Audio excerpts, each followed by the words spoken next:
Pengumuman rekapitulasi suara Pilkada Jakarta sudah diumumkan. Akankah gugatan dilayangkan? Kita akan membahasnya bersama dengan peneliti dan manajer program SMRC, Saidiman Ahmad, jubir tim pemenangan Pramono Anung Rano Karno, Ciko Hakim, dan juga jubir tim pemenangan Ridwan Kamil Susono, Eka Gumilar. Selamat sore Bapak-Bapak. Selamat sore, Mas Assalamualaikum. Baik, saya ke Mas Eka. Mas Eka sudah 97%, artinya besok akan melayangkan gugatan nih Mas Eka? Ya tentunya tim saat ini sedang melengkapi ya semua alat bukti dan semua hal-hal yang akan menguatkan gugatan kami ya. Tapi catatan ya tadi yang disampaikan KPU bahwa kepesertaan ini disebabkan karena memang secara nasional memang tingkat partisipasi masyarakat rendah gitu ya. Saya kira ini sesuatu yang patut menjadi catatan bahwa ini beda. Ini kita bicara Jakarta ya. Kalau Jakarta itu tidak ada daerah terluar, terjauh, tertinggal ya. Semuanya artinya yang digugat partisipasi pemilihnya, Mas Eka? Banyak hal. Itu salah satu hal yang memang menjadi konsen kita. Banyak juga hal yang kita temukan, baik kecurangan ya, baik temuan-temuan surat kertas suara yang sudah tercoblos itu juga. Kalau contoh kecurangannya di mana Mas Eka? Ya kita contoh misalkan di Pinang Ranti kita dapati ya kan. Kemudian kita juga sudah banyak laporan yang disampaikan kepada Bawaslu juga yang sampai saat ini juga tidak ditangani dan direspon dengan baik ya kan. Nah ini juga menunjukkan bahwa penyelenggara dalam hal ini KPU memang tidak profesional ya, tidak jauh dari harapan kita. Harusnya Jakarta menjadi sebuah role model dalam pemilihan ya, berdemokrasi yang baik dengan cara-cara yang baik dan kemudian cara-cara yang maksimal. Satu hal juga anggaran yang digelontorkan juga itu kan mencapai hampir 1 triliun 970. Nah ini patut dipertanyakan alokasinya untuk sosialisasi agar kepesertaan masyarakat itu maksimal itu seperti apa. Nah ini yang perlu dipertanyakan juga nanti ya. Baik. Saya ke Mas Ciko. Mas Ciko, tanggapannya ini gimana? Akan ada gugatan ternyata dari 03. Nggak masalah ya, ini kan bagian dari mengeksersis hak demokrasi dari siapapun itu yang sedang berkontestasi di sebuah kontestasi pemilu yang sekarang itu kita ketahui adalah pilkada. Jadi kami menghargai dan menghormati hak konstitusional siapapun, baik itu hak kami tentunya, apalagi dan juga hak dari lawan yang sedang berkontestasi bersama kami gitu. Ini pesta demokrasi untuk semua, ada aturannya, ada koridornya, selama semua dilakukan dalam koridor-koridor yang dimungkinkan, yang diperbolehkan, itu hal yang sah-sah saja dilakukan. Tapi pada prinsipnya gini, kita juga harus paham bahwa sebelum ada keputusan dari gugatan itu apabila memang jadi menggugat, karena ini kan belum didaftarkan juga sampai hari ini, kalau menjadi digugat, kemudian proses di MK, dan sebelum keputusan itu ada kan yang berlaku sekarang adalah kemenangan bagi paslon kami, yaitu Mas Pram dan Bang Dul atau Rano Karno, dengan angka di 50,07%, yang artinya kemenangan di satu putaran. Tapi kemudian sepertinya dari pihak paslon 1 akan melayangkan gugatan, dan itu tidak masalah. Kami menghargai hak-hak sesama warga negara. Baik, saya ke Mas Saidiman. Mas Saidiman, kalau menurut Anda gugatan ini apakah memang karena 01 menginginkan ada 2 putaran atau mungkin memang untuk menunjukkan bahwa perjuangan juga dilakukan oleh tim dari 01? Iya, tentu saja pertama adalah tentu baik saja ya kalau ada pihak yang kemudian melihat ada persoalan di dalam pelaksanaan pilkada, lalu kemudian melaporkan itu dan kemudian melakukan gugatan, itu sesuatu yang positif saja dan mestinya sebenarnya ini dilakukan bukan hanya di Jakarta tetapi di daerah-daerah lain. di Sumatera Utara misalnya, di Jawa Tengah atau di Banten gitu ya, yang dalam banyak studi yang sekarang berkembang ini melihat ada kejanggalan di sana, bagaimana hasil survei di beberapa waktu sebelum pemilihan itu kemudian berbalik suaranya. Saya kira itu juga perlu dilakukan investigasi dan mestinya juga ada gugatan. Nah, terkait di Jakarta ini itu tadi tentu ini proses yang perlu dihargai, tetapi saya kira memang di Jakarta ini kalau kita lihat secara keseluruhan, saya melihat tentu saja mungkin ada persoalan, tetapi misalnya kalau kita bedah ya dari beberapa hal yang dikemukakan oleh pasangan atau tim pasangan nomor 1, misalnya ada semacam penyelewengan di salah satu TPS di Pinang Ranti itu, kalau tidak salah jumlah suaranya di sana 18 orang. Tentu kalaupun itu terbukti ada pelanggaran di sana, itu saya kira tidak akan mengubah hasil. Atau misalnya persoalan mengenai tingkat partisipasi, saya kira ini juga penting ya. Yang pertama adalah bahwa tingkat partisipasi itu tidak bisa dijadikan alasan sebagai bahwa pelaksanaan pilkada atau pelaksanaan pemilu itu menjadi kurang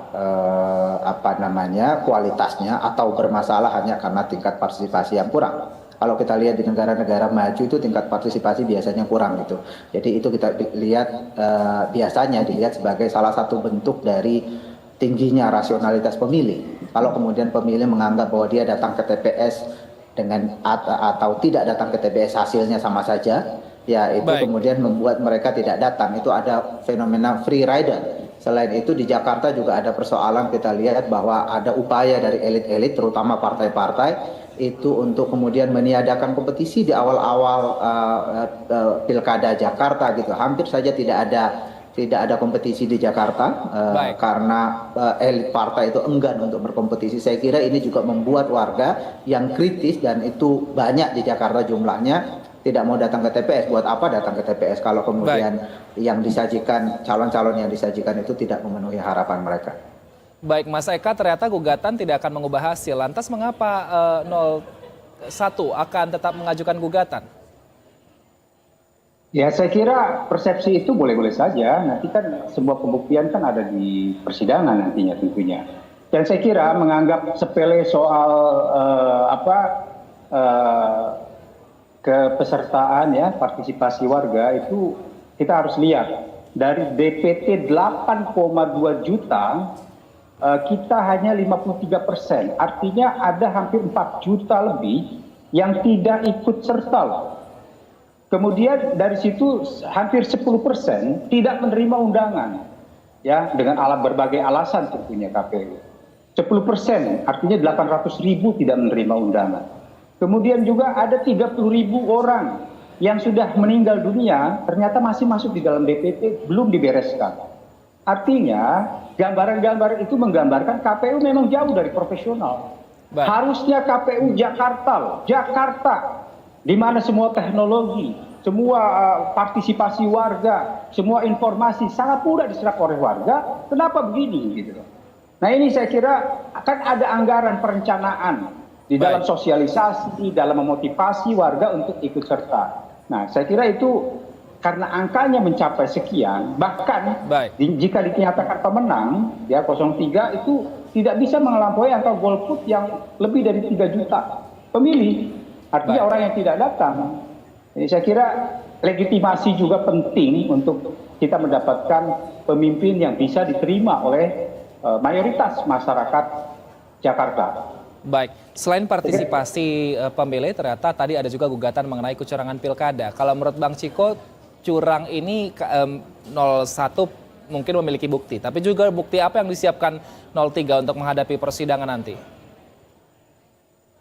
Kami juga memiliki banyak bukti, kami juga mempunyai keluhan-keluhan yang sama, walaupun secara global kami merasa KPU dan Bawaslu sudah bersikap cukup profesional dan netral. Namun tentu ada catatan di sana-sini terkait dengan bagaimana menindaklanjuti laporan. Mungkin kami memiliki kesamaan-kesamaan dalam hal tersebut di berbagai laporannya. Tetapi pada prinsipnya gini, saya ingin menyoroti terkait dengan partisipasi pemilih. Yang pertama, kalau dalam demokrasi ini golput itu juga adalah bagian dari pilihan. Dan ini bukan artinya kita senang dengan angka golput yang tinggi, tapi justru kita harus mawas diri sebagai partai politik, sebagai pendukung paslon, karena ini bukan hanya tanggung jawab dari KPU atau penyelenggara. Artinya apa? Bagaimana kita ingin meningkatkan gairah pemilih? Tentunya tadi saya sepakat dengan Bung Saidiman bahwa kita harus menghadirkan calon-calon yang memang ingin dipilih oleh masyarakat. Nah, ini kan kita di awal-awal memang ada upaya-upaya untuk bagaimana mengerucutkan pemilihan ini hanya ke 2 pilihan saja, yang kira-kira 1 pilihan sudah bisa dipastikan menang, kemudian ada keputusan MK, dan masyarakat bisa menilai tersebut. Dan kita lihat memang waktu kampanyenya cukup pendek. Kalau excuse-nya atau alasannya dari kami, mungkin kami kurang cukup waktu untuk mensosialisasikan Mas Pramono Anung, sehingga turnout votes-nya untuk beliau juga kurang maksimal, walaupun kami tetap menang. Ya, kira-kira itu satu. Yang kedua, tapi kan kita juga harus menyalahkan partai-partai politik. Selain partai politik kami sendiri, juga partai politik yang cukup banyak yang berada di pihak paslon lain. Artinya apa? Ada kegagalan untuk mobilisasi pemilih untuk datang ke pemilihan. Kalau alasannya adalah C6, kita semua tahu bahwa surat pemberitahuan itu bukanlah suatu prasyarat untuk memilih, dan ini sudah dilakukan bukan hanya pada pilkada ini, masyarakat juga sudah tahu di pileg dan maupun di pilpres, dan yang sebelum-sebelumnya bahwa ketika sudah terdaftar di DPT, masyarakat bisa datang memilih dengan KTP-nya. Tapi pada prinsipnya begini, kita harus mengevaluasi secara keseluruhan, bukan hanya pada penyelenggara, tapi juga pada partai-partai politik, dan kita self-criticism itu juga baik. Bagaimana ke depannya supaya kita bisa meningkatkan gairah masyarakat untuk memilih paslon-paslon yang diajukan oleh kita ini partai politik. Baik, Mas Saidiman, singkat saja, ini mengapa menjadi semacam kebiasaan begitu ketika ada calon yang kalah kemudian menggugat ke KPU? Sebenarnya apa yang dicari? Maksud kami menggugat ke Mahkamah Konstitusi. Sebenarnya apa yang ingin dituju? Apakah memang pernah bisa merubah hasil dari pilkada? Iya, itu adalah tentu saja mekanisme legal, dan itu partai-partai politik atau para calon yang tidak puas dengan jalannya pemilihan itu bisa melakukan itu. Tetapi kalau kita lihat secara umum, saya kira ini tradisi sebenarnya yang kurang baik ya. Mestinya kalau kita lihat ya tradisi di negara-negara yang maju, di hari ketika misalnya exit poll menyatakan satu pasangan itu unggul, itu di hari itu juga mereka kemudian menyatakan selamat ya kepada lawannya. Ini menurut saya itu tradisi yang bagus. Apalagi misalnya kalau kita lihat di Jakarta ini kan jarak antara pasangan nomor 3 dengan lawan-lawannya itu cukup jauh gitu ya. Misalnya jarak antara pasangan nomor 3 dengan pasangan nomor 1 itu kan sekitar 10,67%.